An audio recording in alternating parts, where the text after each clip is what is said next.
Hi, everybody. Welcome. Welcome to our class today. I'm going to share my screen here in just a second. We've had nearly 300 people sign up for this webinar, and I know a lot of them are going to be watching the replay. I'm just excited to share with each of you what we have planned for today. Okay, the mechanics of a miracle with Leslie Householder. That's me. I'm excited to share some things that I learned the hard way after a whole lot of heartache, stress, and disappointment. And so it's my hope that I'm going to be able to spare you some of that. Some of you know my story and why I do what I do. But for those of you who are meeting me for the first time, I'm going to give a little recap. Again, my name is Leslie Householder. All I ever wanted was to be a wife and mother, but my husband and I married young, and we were not prepared for what came next. We had a long decade of financial hardships, including underemployment, unemployment, job losses, major medical challenges, depression. And it all had me really questioning everything I thought I understood about faith and how to really trust God to help you get through it all. But as a result of that struggle, I eventually came to understand some of the laws governing prosperity. Becoming aware that there are laws governing our results is sometimes hard enough to figure out, but learning how to live by those laws once you do discover them can be even harder. So after nearly a decade of frustration, I was willing to try just about anything in hopes that it would help us turn a corner. So by applying some of the principles I'm going to share with you today, it's like the heavens finally opened and God said, yes, I've been waiting nearly a decade for you to make that shift. Here you go. And the relief came quickly and in abundance. So abruptly, relatively speaking, that I just couldn't stop pondering what had just happened. And it became my passion to share with others what we'd experienced, what we'd learned, and watch others experience the same thing. So that was back in the year 2000. And I've been teaching the principles through books and courses ever since. It really never gets old. I've had the great pleasure of helping to bring this information to tens of thousands of readers and students over the last 20 plus years. And I love seeing lives changed. So let's get started. The first thing is when you do your part, your life's little cog, like if your life is one of these little cogs in a giant machine, your life's little cog engages with a grand system that was set up a long time ago during the creation and which was designed to provide you with everything that you're going to need throughout your life. And it's kind of cool that that was put in place. And so first becoming aware that that system's already in place for you to have what you need was one thing that helped bring me peace of mind, but it took me a while to really understand it. The good news is that it's not just for your needs, but it's also for your wants. It's really up to us to choose our desires wisely because the system does have a way of delivering what we want, sometimes to our detriment. As they say, be careful what you pray for because you just might get it, right? So this isn't about dropping a coin in some kind of cosmic vending machine, although some people do approach it that way. It's just really best when we consider our requests with humility and do the things that I'll share today to simply avoid being the reason it doesn't happen. We don't want to be the limiting factor in the equation. And so many times, our Father in heaven wants to bless us more abundantly than we are allowing him to do so because we're not learning how to receive. So we're not going to have time here to talk about what we should or shouldn't want. I just encourage you to be super wise about that. We're just going to talk about the mechanics or the mechanism that responds to our desires when we do our part, consciously or unconsciously. Before I go there, though, I want to say this. Even though I have a whole world of personal beliefs that have shaped my faith and which counsels my wants, I know there are a lot of people coming to this training from a lot of different faith traditions. So I just invite you to make whatever vocabulary translations may be necessary for it to fit into your belief system. What I hope to do is approach this topic by focusing on principles that I believe are common to all of us. So, what are miracles? Obviously, you probably are watching this training because you'd like to experience some kind of miracle. You want something badly enough to take the time to be here or to watch the replay. So, are miracles the delivery of items on our wish list? Sometimes. But really, miracles are not just about getting what we want. They're gifts and they're blessings that are meant to help us see God's hand in our life. Miracles bring us a rescue when we truly need a rescue. They give us genius sparks of ideas when God sometimes needs us to solve our own problems. They can give us an added measure of love, patience, strength, or wisdom when a situation calls for us to be more than we are. And they also provide glimmers of hope when we're facing impossible odds. So in this webinar, I'm going to share some powerful information that will help you know what you can do to begin experiencing and recognizing more of those kinds of miracles in your life. At the root of it all is obedience. Obedience to the laws of God, but also obedience to the principles that govern the whole mechanism. Now, we don't have to be perfect to experience miracles, and that's the good news, but we do need to be striving, trying our best, course correcting as needed. And what I do is I trust that my Savior, Jesus Christ, can and will bridge the gap when I lean on his power. How do I do that? Really, it's just by thinking of him when I feel inadequate. That's really all it takes. What I'm going to share today is based on the following concept. There are two kinds of faith. One of them functions ordinarily in the life of every soul. It is the kind of faith born by experience. It gives us certainty that a new day will dawn, that spring will come, that growth will take place. It is the kind of faith that relates us with confidence to that which is scheduled to happen. But there is another kind of faith, rare indeed. This is the kind of faith that causes things to happen. It is the kind of faith that is worthy and prepared and unyielding, and it calls forth things that otherwise would not be. It is the kind of faith that moves people. It is the kind of faith that sometimes moves things. It comes by gradual growth. It is a marvelous, even a transcendent power, a power as real and as invisible as electricity. Directed and channeled, it has great effect. And that is a quote by Boyd K. Packer. Now, one thing that I want to share with you is during the recession, all right, one of my challenges in preparing for this webinar is trying to think of which stories to share with you, because I know we learn through stories, and our belief grows when we hear how things are working better for other people than maybe what we're experiencing. But like I said, I discovered these principles around the year 2000. We had some big changes happen in our life after being frustrated and hitting walls for the first almost 10 years of our marriage. We had this breakthrough. We tripled our income in 3 months. We were able to move into a home that suited our family better. My husband was able to get a job that he loved and was providing better for us. And there was just a lot of things that changed at that time. Then, as we were using these principles and participating in more miracles in our lives for the next several years, we got a little bit careless with them, I'd say. And we started saying, well, man, if this works for these things we need, well, what else could we do? What else could we want? How can we really accelerate our growth and just achieve everything faster? And we got a little careless.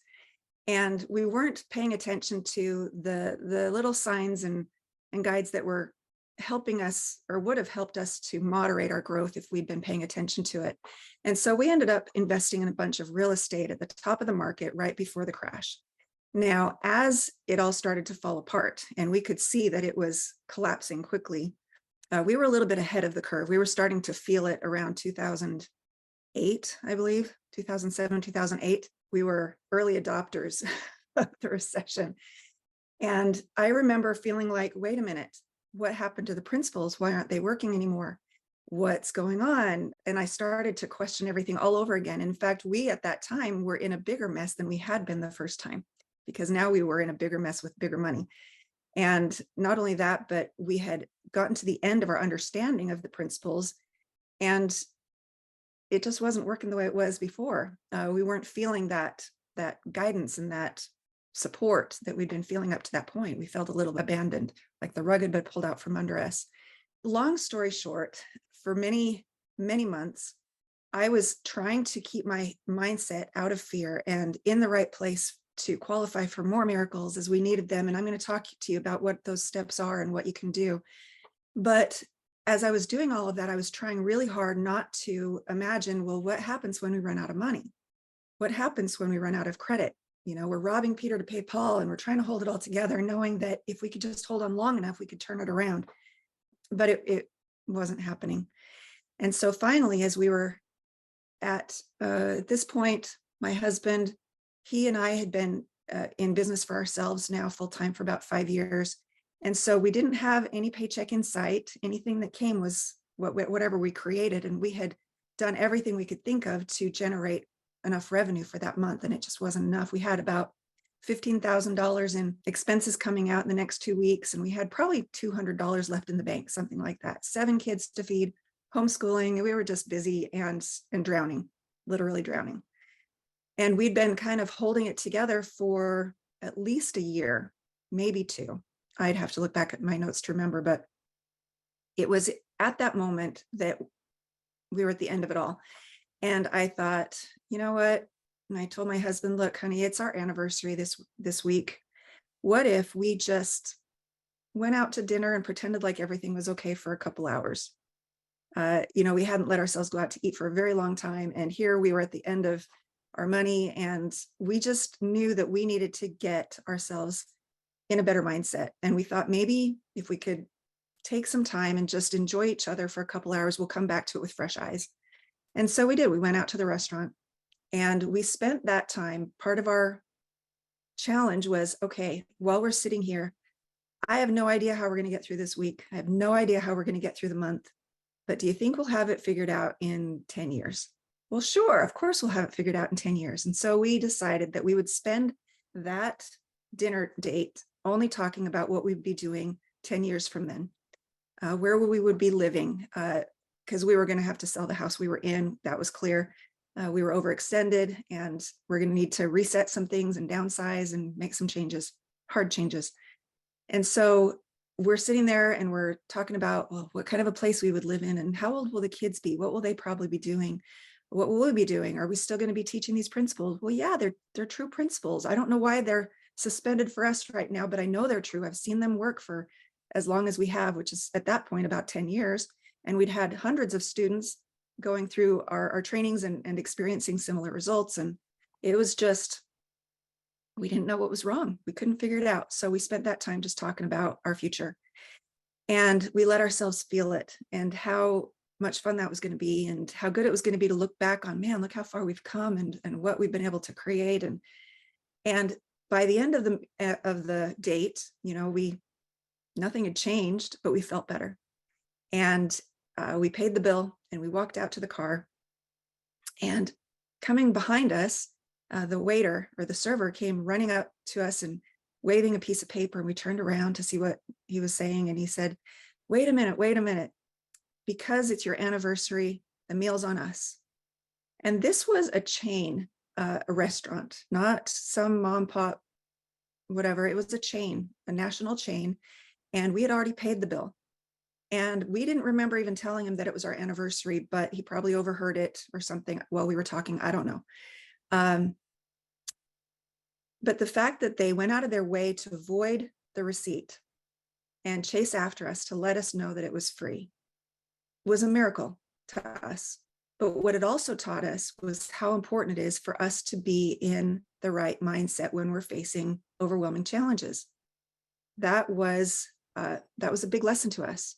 Now, we still had a big problem to solve when we got home, right? Nothing had changed about that. But that one moment, that experience of having our meal covered, showed us that God was still mindful of us, that He is still a God of miracles, and that as we prepare ourselves to receive them, He can bless us more abundantly than sometimes we allow Him to. And that conversation, talking about what had happened and what we learned from it and how we're going to apply that going forward and what we're going to do differently, that led to another conversation that caused my husband to get a spark of an idea, that following that spark and those ideas, step by step, led to us generating over $40,000 that month, just from a single idea. Now, of course, we wanted to be out of debt and in our future dream home already. We had $40,000, didn't even touch the whole thing that we were underwater with, but it gave us what we needed to go another month. Now, the miracle that I want you to notice in that is that the miracle for us that night was the free meal. We had a problem as big as Goliath, but the solution that came was a free meal, which is a tiny little rock. You think about David and Goliath, it's the small things that make a big difference. So I want you to let that sink in. The miracle was in the free meal. We could have come away from that feeling disappointed that, we're not out of debt today, or we don't get to keep our house today, or we now have a stable income again, or whatever it might be. We could have been disappointed about that, but instead we recognized the tender mercy, that little thing that happened right there to get us to the next moment. And pondering on those little experiences lead to opening the door to more and better, larger, more significant experiences, if you will. So again, it started with a very small tender mercy. Now, 10 years later, and this 10 years later happened in 2018, we were able to look back, and everything that we had envisioned that day was happening. The home, what we were doing, just about everything that we had pictured that day was our new reality. But it didn't all happen at once. It all came about because of a long series of little tender mercies. We had to let go of the expectation of that giant windfall. We had experienced a big windfall the first time in the year 2000. And it took us a while to let go of needing another windfall, but instead learning to recognize the little things that help us and support us day to day as we go along. You think about the children of Israel in the Old Testament, how they were given manna each day. It was there for them each day, and it spoiled if they collected too much ahead of time. We have to learn to rely on God on a daily basis. That's how he wants us to be. And so we needed to let go of that expectation of a giant windfall, although those sometimes do happen. But whether it's going to happen for us or not, it's our mindset that determines what can happen for us. We have to become attuned to the nature of true miracles and start recognizing the ones that are already happening. So let's talk about the elements or the mechanics of a miracle, because just understanding these elements can be enough to eradicate the fear and help us prepare to receive and recognize more miracles in our life. Consider whether each of these is already a part of your thought process, or if there are some elements that you could benefit from adopting. All right. So number one, the desired outcome at first seemed difficult or unlikely. Now think about this. Why would this be one of the elements when it seems so opposite from having faith in the possibility of something happening? It's important that we acknowledge and recognize that if that thing we want or need does happen, it is God's victory, not ours. If this piece isn't a part of your formula, then you're not looking for a true miracle. It needs to be bigger than you. It needs to be beyond your natural control for it to be, in my opinion, considered a miracle. An example of this principle is in the story of Gideon and the Midianites, where he had 32,000 men in his army when he was told to go conquer the Midianites. But God said, you know what? You have too many people in your army. Whittle it down. Find out who of your men are afraid and send the ones that are afraid home, because you're better off with fewer men and no fear than a large army with some fear, which is a really important principle for us to consider as well. When we approach a goal or a desired outcome, we have to approach it without fear in order to invite the miracle. So he whittles his army down to 10,000. And then God says, no, you still have too many. Take them down to the water to drink. And by the way they drink, separate them again. And he ended up with 300 people. And the reason he did this, and it says this in Judges 7:2, and the Lord said unto Gideon, the people that are with thee are too many for me to give the Midianites into their hands, lest Israel vaunt themselves against me, saying, mine own hand hath saved me. In other words, if you have too much going for you when you're seeking a miracle, then when it happens, you're going to think it was you. And God wants us to know that it's him. And so number one, the first element is that desired outcome needs to seem difficult or unlikely, so that when it happens, you can look to God and say thanks to him instead of look at what I did, look at what I achieved. That's number one. Number two is to visualize the desired outcome. So take a minute to think about maybe what it is that you are seeking or wanting in your life. Most people can very quickly and readily say what they don't want.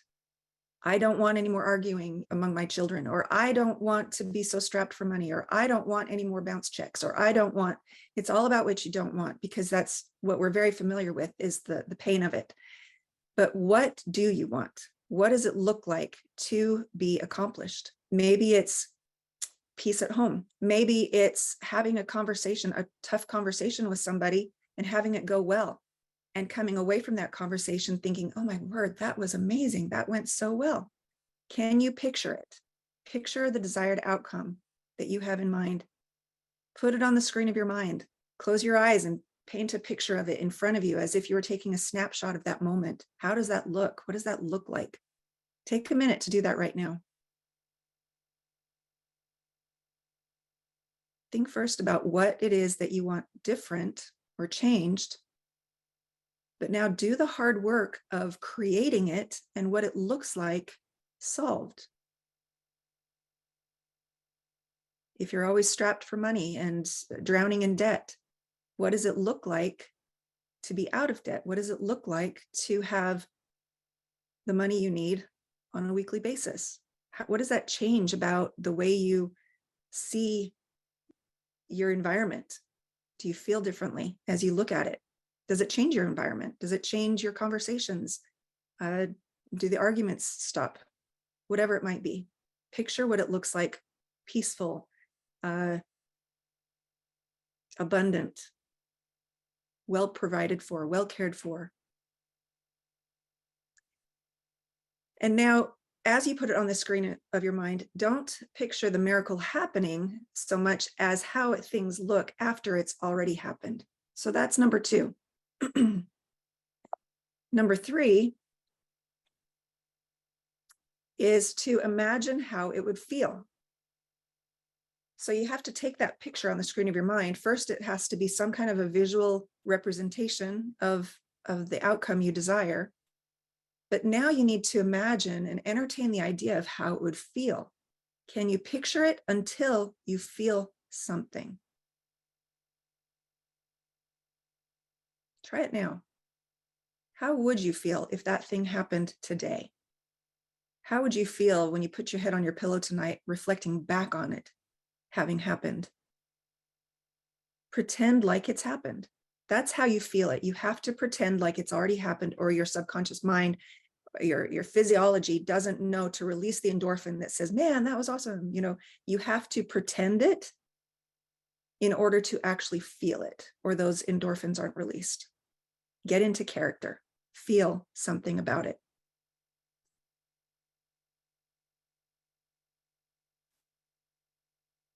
And this is one challenge that when I was young, I listened to one speaker. Her name was Mary Ellen Edmonds.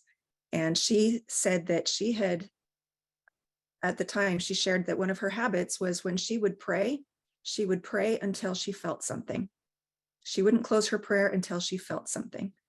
And that stuck with me. That was really profound to me, because sometimes we are too much on the go, too scattered, too vague in our requests, too inconsistent, too randomized and distracted. But if we take the time to really see it done and pray until we feel something. Gratitude is one way to get there. Gratitude for what you have, and gratitude for the thing you want before it's even yours. That's an exercise to test. Start being thankful for it before it's yours. And if you can feel it, that is key. That is key.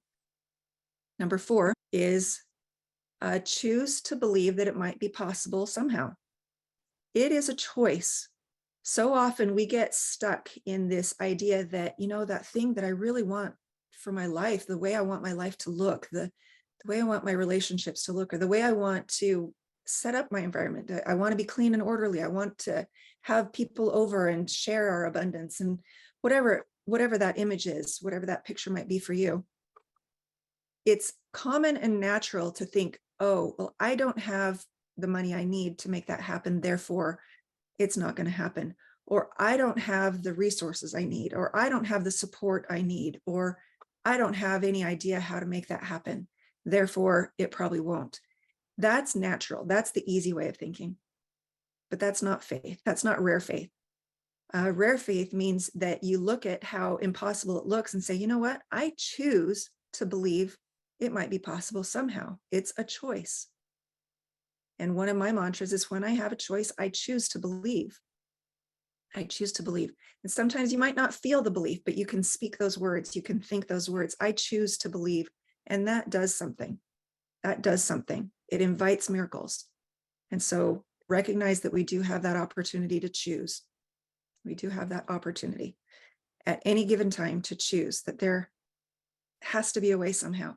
And what's fun and fascinating to me is, we've been doing this for 20 years. We've been collecting stories just as long of people who have thought there's no way that could happen. And then they apply the principles and it happens anyway by some unexpected avenue that they never could have even invented if they'd thought of it. And that's so important to recognize that more impossible it appears, the more you have to let go of the how it's going to happen. It could come from anywhere. It could come from anywhere. And again, there's not time to share all the stories that I would love to share. Just make sure you're on my Rare Faith newsletter, because you'll get a new story every week that I share from our students' experiences or from our experiences, whatever. The next one, number 5, is to expect a happy outcome, whether or not that specific desire is realized. And one way I do this is a lot of times I like to pray in writing, because it helps me collect my thoughts. It helps me be articulate, because you can't be super vague if you're writing. It forces you to be more clear than if you're just letting stuff float around and swim in your head. So if you write down your prayers and you express what your desires are, what your needs are, and ask for his help, and at the end, write all this or something better. Doing that can open you up to even better miracles than what you might have drummed up in your own head. If you proceed with the intention in prayer that it be all this from your own list or whatever, or something better, it leaves it open to God giving you something even better than what's on your list. And you may not even know what's better about it until much later. So we did this for a home in 2004. I actually learned this principle back in 2004. I don't know that I intentionally said all this or something better. I think God was giving us an experience to teach us this principle. But at the time, we had had our big breakthrough. I told you in 2000, we had our big breakthrough. By 2004, we were ready to move back to where our families were, and we wanted to be there closer to home. And we felt led to one particular property, but it wasn't everything on our list. Now, we had already learned that these principles can help you get what you ask for more easily, but this property that we felt led to wasn't everything on our list. So we wondered, well, is this the house that God had prepared for us? It didn't have the grass I wanted, but it was everything else. And we felt at home there. So we went for it. And we figured, well, we'll just add grass later. No big deal. Well, after we moved in, we found out that the homes in our particular neighborhood with grass had serious scorpion problems. And moving back to Arizona from California, we're like, oh, scorpions, but that was one of those things where God knew better than us that the home that he had picked out and brought us to was better for us and our small children without the grass. And we ended up landscaping without it and did not miss it at all. So that's one of those things. We expected a happy outcome, even if it's not exactly what we originally designed. And sometimes we have to be open to the possibility that there's a reason that things aren't exactly the way we want them, and expect that means there's something better about that for us. Number 6, choose to keep calm and make peace with present conditions. Now, this is one of the hardest things for people to do when they're praying for miracles. Honestly, it's hard to keep calm when things look disastrous or when they look like they're heading towards disaster. It's also difficult to make peace with our present conditions. Otherwise, we wouldn't be praying for the change, right? So we have to kind of let go of that death grip we have on things happening the way we want them to happen. One of my greatest lessons I learned during the recession was that fear is the real enemy. The promise, if ye are prepared, ye shall not fear. It was never, if ye are prepared, ye shall not suffer. It's, if ye are prepared, ye shall not fear. And that's the blessing we really need, because when we do not fear, we qualify for blessings that cannot be given when fear is present. The Bible admonishes us many times in many ways to fear not. And in Doctrine and Covenants 67, 2 and 3, the Lord said to one of his servants, and I believe it's a principle that applies to all of us, behold, and lo, mine eyes are upon you, and the heavens and the earth are in mine hands, and the riches of eternity are mine to give. Ye endeavored to believe that ye should receive the blessing which was offered unto you, but behold, verily I say unto you, there were fears in your hearts, and verily this is the reason that ye did not receive. That was so blatantly clear how important it is to not have fear in our hearts, because as we remove the fear, he can bless us more than if we have fear. But it can be hard to shake the fear sometimes. I acknowledge that. I have experienced that. So instead of fear not, I tell myself, keep calm and watch what happens. keep calm. If I feel that fear crop up, I'll just be like, keep calm and watch. Just keep calm and watch. Because that is how I practice and demonstrate an effort to choose to fear not. It doesn't always immediately translate into a feeling of faith and no fear, but it's a start. And sometimes that's all that we have to do, is demonstrate that much. Number 7, identify and take a next right step. Now, miracles come in all shapes and sizes. I've seen it happen in countless ways, from asking for help for my son who needed a job and then getting a phone call 20 minutes later, someone asking if my son was available for a job. I mean, crazy stuff that you cannot deny had God's hand in it. Small things like that to bigger things like tripling our income. It works great for outcomes when you need to have a hard conversation with someone. It can even work for finding answers to health problems that are specific to you. Like I said, we've got hundreds of stories chronicled in my blog. And again, the biggest challenge in preparing this webinar was choosing which stories to share. But here's one that I think we can all relate with. One of my friends who is in our community, she had an Amazon rental for a college textbook that was due on that day. And so she decided she would visualize the UPS man coming to their home to deliver a package by noon that was already en route, so that he could also pick up the return package before she was going to be charged a late fee. Now, she says the UPS man didn't normally come until mid-afternoon, but a noon delivery would give her enough time to drop off the package at the local drop-off if he didn't take it, and still avoid the $26 late charge. All right. So the kids and her, they were watching for him all morning. She was pretty sure he wasn't going to come until close to noon because, there's that last minute principle that sometimes God loves a photo finish to test our faith. But 12:15 rolled around and there's no UPS man. 12:30, and she had the thought to look out the window. There he was, but he was driving past her house on his way back to town. And she thought, well, do I still choose to believe? But then she had the thought to look on Amazon and see if her package was for sure out for delivery, wondering why he had just passed her by. She did. And then she realized, wait a minute, it was the wrong package. The package being delivered today was going to her brother. The one that was supposed to come to her wasn't going to come until the next day.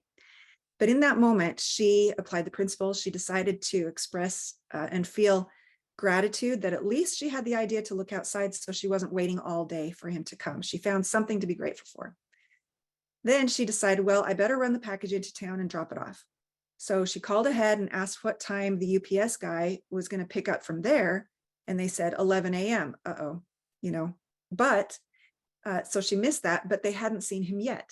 So she thought, well, I'm 10 minutes from town. I know the driver is ahead of me because I'd seen him heading back. So she jumped in the car and she raced down there, and she pictured herself making it on time and feeling so grateful. She put on the screen of her mind how she was going to feel, handing it off and looking at the clock and saying, man, I made it, or whatever that was going to look like for her. And she felt grateful. So she gets there, and a different lady than the one who had answered the phone told her, oh, he already came this morning. Again, she had a choice. She could just leave it there and get charged the $26 late fee, or she could drive an hour to the next drop off and spend almost that much on gas for her Suburban that she was driving. So she decided to just leave it there and chose to feel grateful again for seeing him pass her house, helping her be confident in her choice because she knew he wouldn't be coming to her house that day. But as she drove home, she had another thought. And this points to this step: identify and take a next right step. Notice that all through this, as many opportunities as she had to be disappointed or discouraged or frustrated that things didn't go her way, she looked for gratitude. She looked for a reason to be grateful, even when things weren't going her way. And remember, she had already planted the seed of an idea by seeing her getting the package shipped off on time without paying the late fee. And she had felt grateful for that. So she was just going through the rest of the day, rolling with it. That's so important. So she had a thought on the way home that she wanted a candy bar. So she drove to the dollar store, and as she came around the corner, who was parked between the dollar store and another business but the UPS man? So she jumps out of the car, runs over, tells him the situation, and he said he had to drive past that drop-off point again and would be happy to pick up her package along the way. So she was able to have her package taken by that UPS man after all, even after all those points of evidence that it wasn't working out. So important. So here's what she said. It worked. We got it in on time. What did I learn? She learned, number one, it doesn't always happen the way you think it will. Number two, listen to those thoughts and ideas and act on them. Number three, you have to be grateful along the way, even when all evidence points to it not working. Number four, you can't base your visualization on false information or non-truths.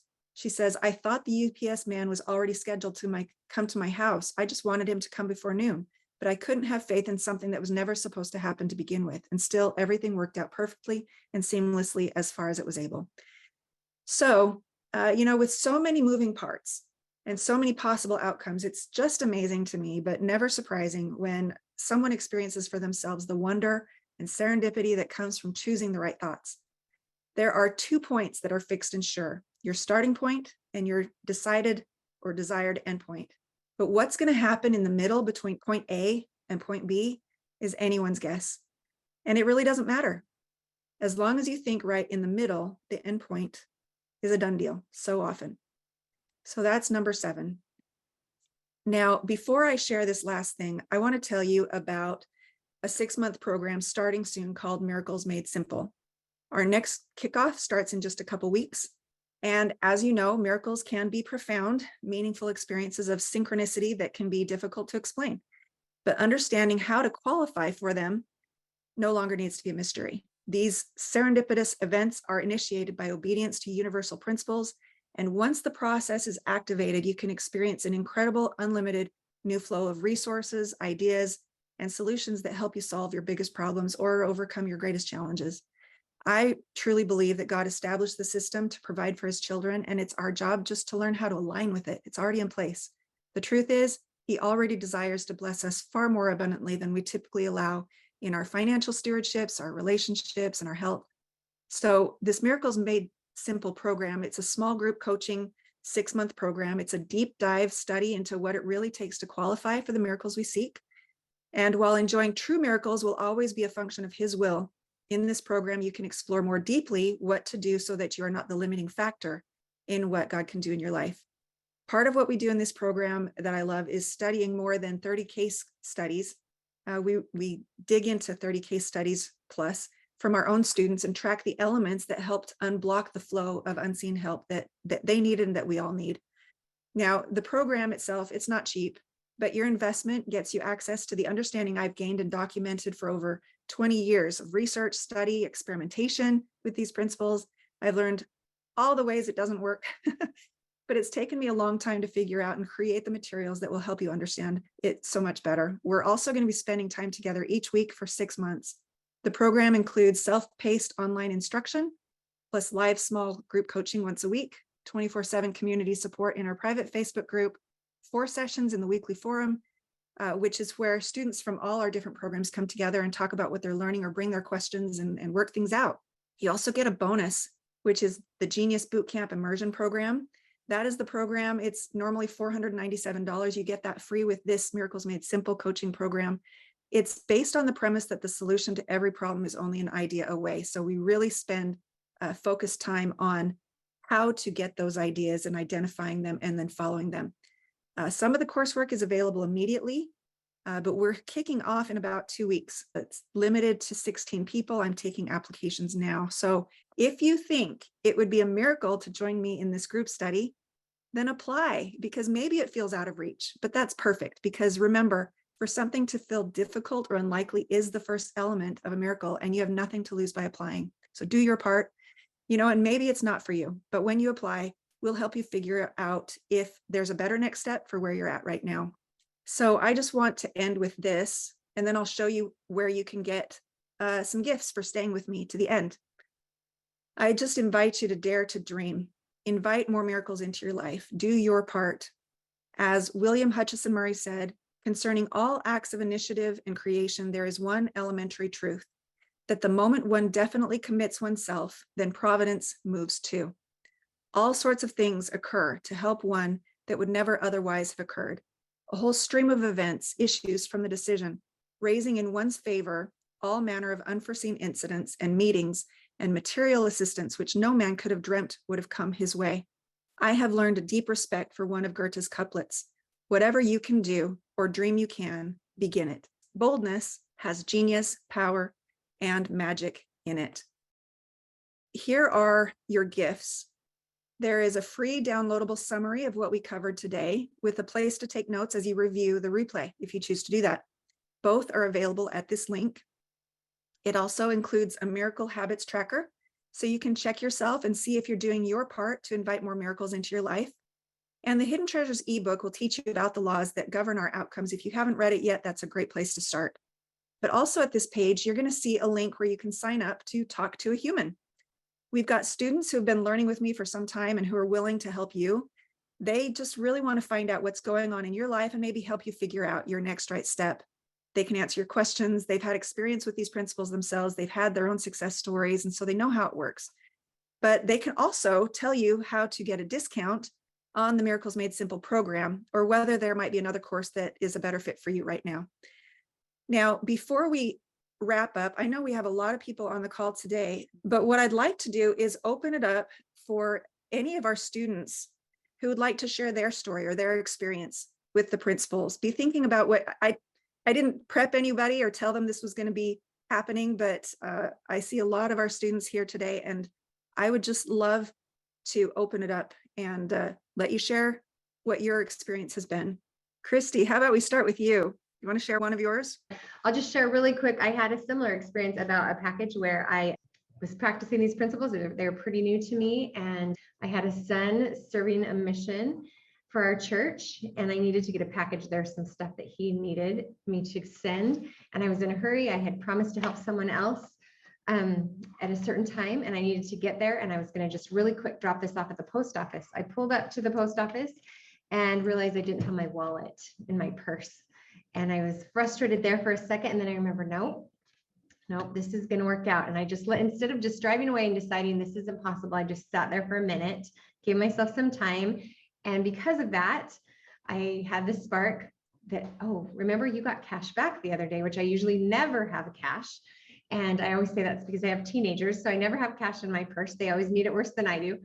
So I decided to take that cash. Well, I dug in my purse and it was $40. Again, I started to doubt. $40 is never enough to mail these packages. And I thought, you know what? I'm just gonna try, just gonna go in there and see.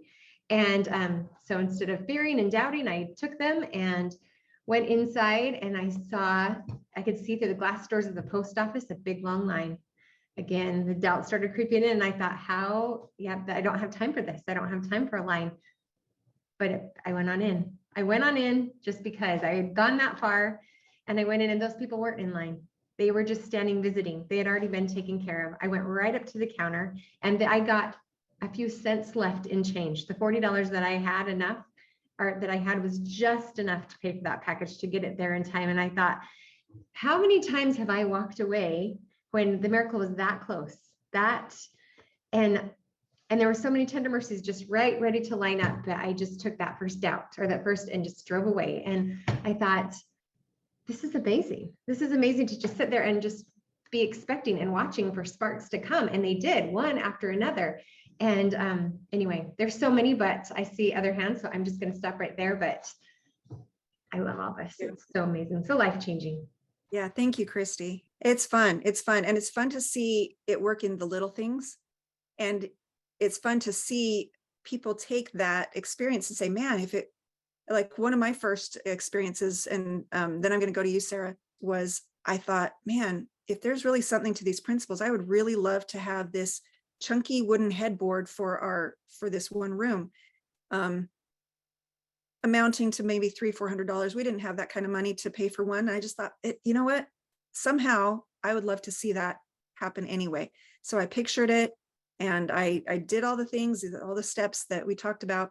And one day I'm driving into town, and I had the thought when I got to this intersection that I could go either straight or I could turn left. They both kind of circled around and ended up in the same place. And I normally go straight, but that day I had this little prompting to go left. So I went left, and I come down this little hill, up another little knoll, and out to the side of the road, put out for trash, was a giant headboard and footboard matching what I had been looking for out for the trash. And I went to the door and I'm like knocking on it. And I said, are you giving that away? Are you getting rid of that? She says, yeah. And I think she was worried that the trash people wouldn't pick it up because it was so big. And I said, could I have it? And she's like, sure. And so I threw my arms around her. And it wasn't just because it was the headboard I wanted. It was because it works. It works. And that was just evidence to me that as I continue to align with the principles, I can and will continue to have what I need as I need it. Sarah. I think my biggest struggle in raising my hand was picking a miracle. Right? I think that was my biggest, I think that still is. I'm like writing down like, which one do I share? Because I'm not kidding. When you apply the principles, the miracles come. And you're exactly right. There's giant miracles and tiny miracles. And I love I love the fact that this course, this class, these ideas helped me to understand and see the little ones. I think I think like talking with Christy a lot, things work out for me. Like that was a good attitude to have. But because of the Miracles Made Simple class, I was able to really understand and understand the principles and put them into practice and understand how many there are. So I have like little miracles to share, but I have one big one that I started to put into place before taking your class, which I love, that taking your class, understanding the principles and writing it down and really solidified it. But before I was a divorced mom. I moved to this little tiny town and I was raising my 4 kids on my own. And I knew that if something bad had happened to me and I was still a good person, that maybe something else that bad had happened to somebody else that was a good person. And I decided that I was going to make room for that human in my life. So I decided to live in half of my closet. I got rid of all the clothes in half my closet. And I was going to make room for that other person in my life. I was going to make it happen. I wanted to say, well, what would it feel like if I met that person that I'm looking for? Well, it would feel like I need to make some room. It would feel like I would need to make some space. So I did that. I also made some space. Like I moved all my stuff to one side and had one bedside table. Like I imagined that and I envisioned that. And I made that space and I really did that. The taking your classes was great. I was grateful for because it gave those feelings a name and it gave them, it put them into place in as laws. And when I love understanding that they're laws and, I feel like laws are very concrete. I really appreciated that. At the time, I didn't understand that, but now I do. And feeling and having and imagining and feeling and understanding that I needed to make that space and how that would feel. And I and I'm not kidding when I say that because of how the universe works and the laws work, the human that I am now married to literally came to my door. Like and I met him and we ended up getting married. And that I just kind of at first like this is an amazing coincidence, but it's not. They're miracles. And I love the idea that they can still happen. It's like 2023 and they're real and they can happen. And we have a little bit of power over that. Is really inspiring and uplifting. It gives me a lot of hope. So that's just one of my stories. Thank you, Sarah. Thank you so much. I was thinking one of my dearest friends, Marnie Pearson Coons. Now when I first learned about these principles and I thought, man, I've got to teach this. I've got to share this. I've got to whatever.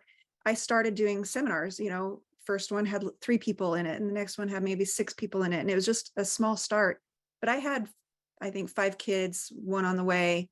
Life was a challenge trying to do something outside of just being mom. And all I ever wanted to be was mom, but this was something that I couldn't not share. And so at first I was doing these seminars and how did we get connected? Oh, at the same time as this really difficult situation was happening in my life where I was having to work on forgiving somebody for something that had happened that was really difficult for me to process, I went on the internet looking for just Christian guidance help on how to forgive somebody. And as I did that, I ended up on a woman's website, and she had sent out an article about forgiveness, and I ended up responding to that. And I'm like, I really appreciate what you shared, but I would just love to talk with you about this more. So we got on the phone together, and I started telling her what was going on, and she was helping me with that. And then she said, well, you probably figured out that the reason I wrote this article about forgiveness is because I've been struggling to forgive a situation where at the time, her husband and her, they had worked really hard to get out of debt, and then he had just racked up all the credit cards again. And she was just so discouraged and disappointed about that. And she was trying to forgive what had happened. And I said, oh, money problems, I could help you with that. And so I start teaching her these principles over the telephone and through email. And I'm shipping her some tapes and back in the day. And she's like, man, this is amazing. And she at the time had a website in the year 2000, had a website that was generating about $2,000 a month. Not bad for early internet. She actually was the creator of the first internet mall. So she's got some history there, but that next month it went to $4,000, and the month after that it went to $8,000. And she's like, oh my gosh, Leslie, you have got to teach this to my subscribers, because she had a newsletter herself. And so I started weekly writing articles about the laws that govern our outcomes, our success. And each week she would put it out in her newsletter. At the end of that series, she said, you know what? I'd love for you to speak at this virtual women's conference that we're having in October. And she says, oh, but you know what? They're going to want to know more about you. You need a website. And so she threw up this website for me. And then she showed me how to compile those articles and turn them into a book. That book is now Hidden Treasures, the one that you're going to be able to get for free at that link. And I tell all of this to tell you that my adversity, the need to forgive somebody, led me to the person who had the answer to everything else I was doing. And so that is another little key, is that when you're facing some challenge, there is a gift hidden inside it. There is something inside it that is going to benefit you. And when we start looking at our hardships with gratitude, trusting that we'll find the hidden gift, then that opens so many more doors, and the miracles can flow so much more readily. So I've got some really fun stories about Marnie and what she did with the principles over the last 20 years. It includes wanting horses on her giant property, but she couldn't afford a fence. And so someone calls her out of the blue and says, hey, could we put our horses on your property? I don't have a fence. If we put up a fence for you, can we put horses on your property? Stuff that just over and over and over again. It never surprises us, but we're always amazed. And that's what I've got for you today. I just want to encourage you to do the things that will help you take your next step. Again, at that page, click on the link where you can sign up to talk to a human, tell them what's going on with you. And that's all for now. This concludes our Mechanics of a Miracle webinar. I hope this information has gotten your gears turning at least, because those who do begin to really put it to the test are going to find things shifting in their lives. And I can say that with confidence because it's based on law. And I look forward to hearing about your miracles. So have a great day. Bye for now. Take care, everybody.